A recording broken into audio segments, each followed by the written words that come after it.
I think HBAR could hypothetically be massive, and reaching the price of $3 during this forum, that's still my price target, even though that's not financial advice. But what is a major factor that could very well allow for all of this to happen? I think it's often something that people often overlook, and that is Hedera's amazing use case in the payments market.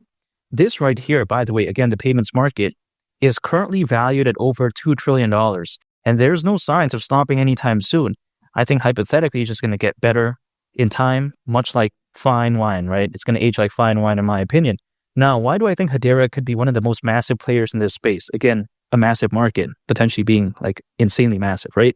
It's because I have to take a look at its amazing fundamental qualities. First of all, we have to take a look at this right here. Hedera even claims scalable real-time settlement. Now, the reason why this is so amazing is because HBAR supported stablecoins and further, or should I say, and other fungible tokens minted on Hedera are transferred at 10,000 transactions per second with immediate settlement, on par with the Visa network. Now, imagine this, right? Visa is absolutely massive. Like if someone has like, a debit card or whatever like that, or like credit card, sometimes they see Visa or MasterCard. But again, Visa, I mean, caralho, porra, this is very amazing here. Not to mention as well, making payment and micropayment use cases on Hedera a reality. So this is a very big game changer in my opinion. But of course, there's more. We take a look at, for instance, also, what is another quality that it has, right? Low and predictable fees. Fees on Hedera are fixed, denominated in US dollars, and paid in HBAR. It costs less than 1 cent, right? 1 cent, I'm talking about US dollars here, to transfer any sum of HBAR, stablecoin, or other cryptocurrency minted on Hedera. Oh man, caralho, porra. I have to start speaking some Portuguese when I see stuff like this, because when things are good, sometimes I have to start speaking some Portuguese. You know what I mean? But yeah, besides that point, now here's the thing. We take a look at this, right?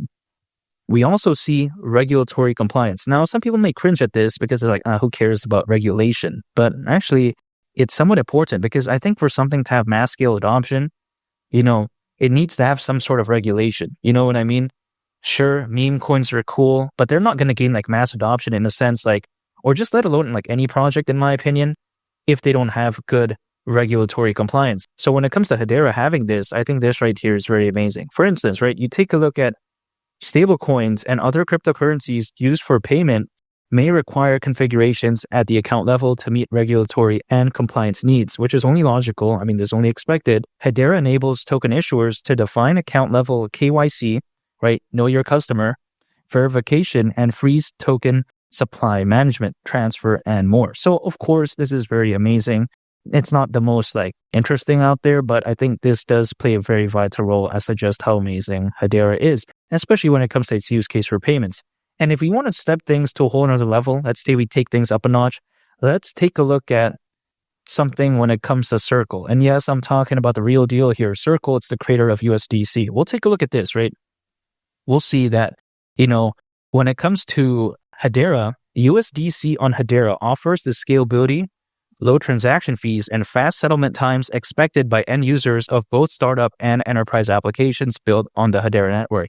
Now, this is not coming from any random Joe Schmo. Again, it's coming from David Puth, not to be confused with Charlie Puth, the musician. He's actually the senior advisor of Circle, or should I say at Circle, right? And again, Circle is the creator of USDC. So this is very amazing in my opinion. Now, there's a key takeaway here, right? Having, let's say, potential benefits, I would say, in the case of the enterprise market, I would say, right? Or enterprise applications in this case. But why is this so crucial? It's because enterprises, they can drive growth like pretty much we have never seen before, especially when compared to the retail market. We've seen this time and time again. Take a look at why was the internet so popular? Why did it achieve such amazing growth? It's because of enterprise adoption. The retail market did help, but once enterprises really started to adopt the internet, that's when the growth really started. Now, I'm not saying that history is always going to repeat itself, but it tends to rhyme. So I think enterprise adoption is key. It's not going to happen in the next year or 2 years, but still, in my opinion, it doesn't really matter because it showcases how Hedera has such an amazing long-term future. So I think that when it comes to HBAR, it's going to stick around for multiple cycles to come. At least that's the way to take a look at it. Not to mention Hedera Hashgraph, right? It actually doesn't utilize traditional blockchain technology. So it's actually very different from virtually all of its competitors, in my opinion. When you take a look at Hedera Hashgraph, a directed acyclic graph, this right here could be so amazing. Energy consumption is so low, it's so reliable, it's so fast, it's so amazing.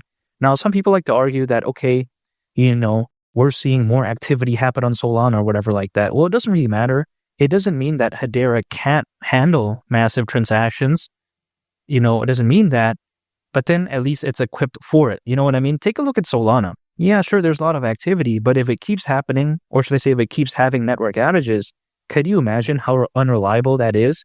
That's like having a very nice Range Rover, but then you can't drive it like 90% of the time or whatever. This is just an analogy, but that would be really caca in my opinion. When it comes to Solana, historically speaking, it's been known for its alleged network outages. Historically, again. Now, allegedly, it's been fixed. Only time will tell. But when it comes to Hedera, it doesn't have any of this type of nonsense. So I think it's very amazing in that sense. Now, here's the thing as well. Why is $3 for HBAR still my price target? It's because, again, with all those amazing things, why would it not be? I mean, you got to consider how Hedera could very well be one of the biggest players out there when it comes to the payments market. I think it's no joke here, which is why, again, I'm staying patient. When a bull run could potentially be this massive, which I do believe it will, especially when you consider the Bitcoin ETF, the amount of institutional investors, the amount of enterprise adoption, and how Bitcoin could very well at this point be reaching $200,000 and maybe even beyond in 2025. We'll have to wait and see, but given the current trajectory, why not, right? At that point, HBAR at the price of $3 would be too much to ask for? I don't think so. Even considering current circulating supply, market cap would be around $115 billion. And HBAR has done very well ever since I started talking about it. So can't say I told you so, but hypothetically, I maybe told you so.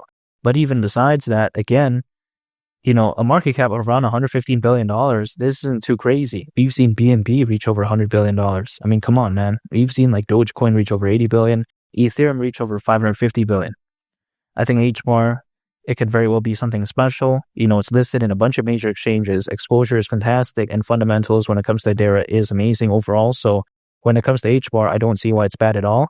I'm still staying patient when it comes to HBAR and $3. That's still my price target, especially with a bull run potentially, or should I say hypothetically, being this amazing. Man, I really can't wait. It's just a waiting game though at this point, right? But again, what am I going to continue to do? Anytime an income, acquire, hold, and I just wait. That's it, because I think brighter days are ahead. 2024, I think, was just a small taste of what altcoins, Bitcoin, and HBAR could be. But I think better days are ahead. I think the real McCoy, as the old saying goes, is in 2025, hypothetically, which is why I'm staying patient. And again, around 6 months, a year from right now, we could very well see a totally different story. But it's just a waiting game. And again, $3 is still my price target for this bull run. And make sure to subscribe if you gain value from this video. I greatly appreciate it. It's Willie the Captain. And I'll catch y'all on the next one. I'm out. Peace. Bye.